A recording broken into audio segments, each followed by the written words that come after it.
हेमंत कुमार जी, ये तो कुछ ज्यादा बड़ी बात हो गई। राजनीति के फरिश्ते, आप सहमत हैं इस लाइन से? माइक अनम्यूट कर लीजिएगा प्लीज।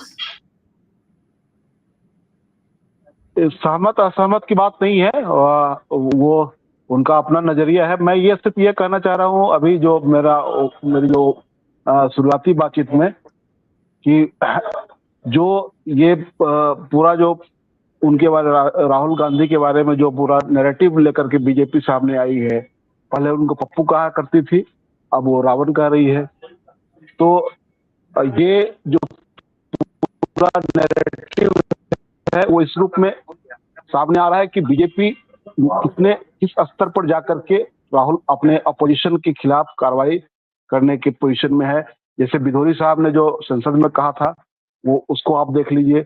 असम के मुख्यमंत्री ने अभी 4 दिन पहले जो एक बात कही कि हमको 10 सालों तक हमारी पार्टी को मियाँ भाइयों की वोट की जरूरत नहीं है। तो किस तरह का पोलराइजेशन करना है, ये आप इनकी बातचीत से समझ सकते हैं।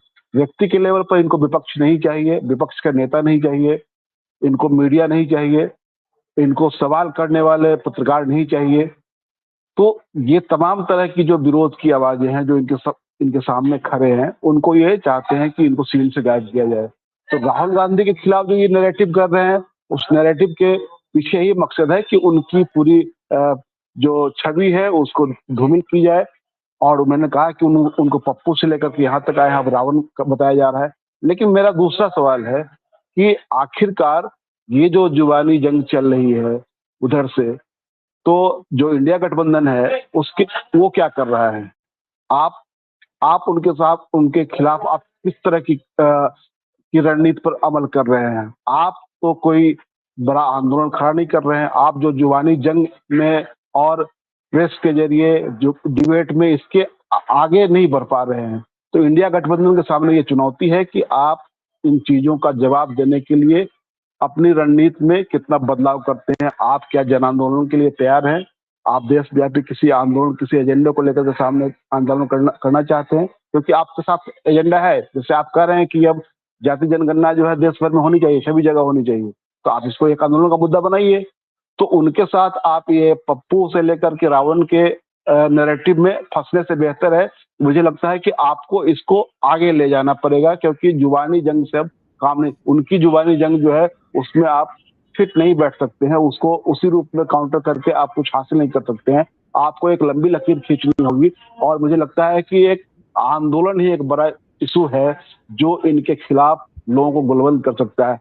जनता सामने नजर आनी चाहिए इनके खिलाफ। अभी तो सिर्फ ये जो है इनके खिलाफ जो है जुबानी जंग ही चल रही है। तो चुनौती ये है कि इंडिया गठबंधन इसको कैसे, किस रूप में इसको लेता है और कैसे इसका जवाब देता है।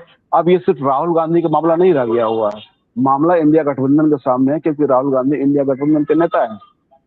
तो ये इंडिया गठबंधन में जो शामिल दल हैं उनको ये तय करना पड़ेगा कि आखिरकार आप इसको कहाँ ले जाना चाहते हैं। आप इस नैरेटिव के बरक्स क्या खड़ा करना चाहते हैं। तो ये आज समय की मांग है कि आपको एक बड़े आंदोलन की ओर बढ़ना पड़ेगा, अन्यथा ये चीजें, इस नैरेटिव का मुझे लगता है कि कोई बहुत मतलब नहीं है, और उसका इसी तरह जवाब देने से बहुत कुछ इंडिया गठबंधन को हासिल नहीं होगा।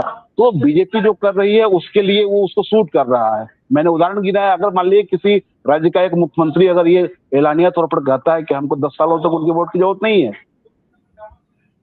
उस संवैधानिक मर्यादाओं के तहत चुनकर के आया हुआ एक मुख्यमंत्री अगर इस तरह की बात करता है, तो आप समझ सकते हैं कि किस लेवल बात करे। और कोई उसकी आलोचना नहीं करता, उनकी पार्टी के न तो कोई अध्यक्ष उनकी आलोचना करता है, न प्रधानमंत्री जी आलोचना करते हैं। तो आखिरकार ये वहां एक तरह से इंडोर्स पूरा नैरेटिव है, सबको इंडोर्समेंट मिला हुआ है कि आपको जो करना है करते रहिए, कोई दिक्कत नहीं है। बिधोड़ी साहब से लेकर के और हेमंत बिस्वा शर्मा तक सब जगह आप देख लीजिए।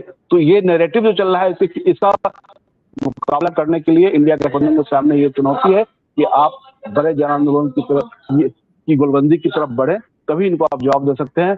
अन्यथा जो इनकी पूरी ट्रोल आर्मी है वो ऊपर से नीचे तक इसी तरह के नैरेटिव गढ़ेगी, आप उसमें उसके जवाब में फंसते रहिए।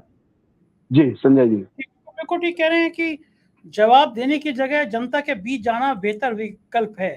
राजू विलियम्स जी, क्या आप सहमत हैं कि एक बड़ा जन आंदोलन करना चाहिए, जनता के मुद्दे उठाने चाहिए बजाय इस लड़ाई में फंसने।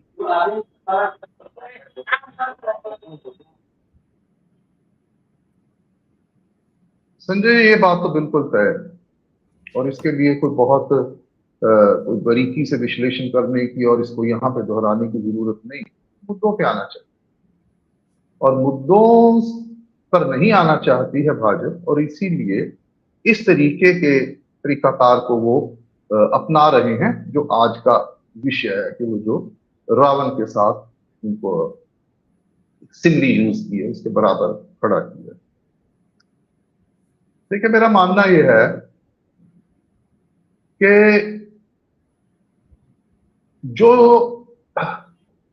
आज हो रहा है पूरे भारत में, और पूरे का पूरा घटनाक्रम, चाहे वो विपक्ष है, चाहे वो सत्ता पक्ष है, चाहे वो पत्रकारिता है, चाहे वो इंडिपेंडेंट सोच रखने वाले लोग हैं, सब कुछ 2024 का जो चुनाव है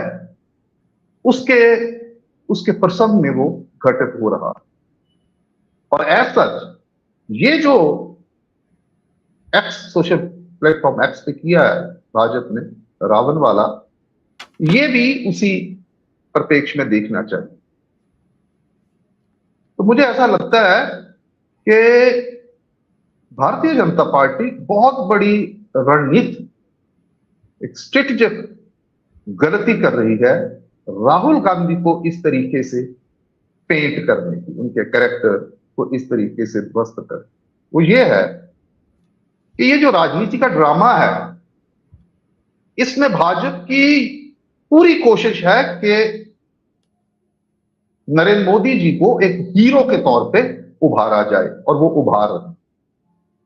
तो संजय, जब हीरो को उभारना है तो उसके लिए एक एंटी हीरो की जरूरत होती है, और वो एंटी हीरो राहुल गांधी को बनाया जा रहा है। और मुझे लगता है कि ये जो रावण वाला जो है प्रकरण है, ये 2024 के शुरू में जब राम मंदिर का एक फॉर्मल इनॉग्रेशन होगा, उसके कॉन्टेक्स्ट में इसको रख के देखना चाहिए।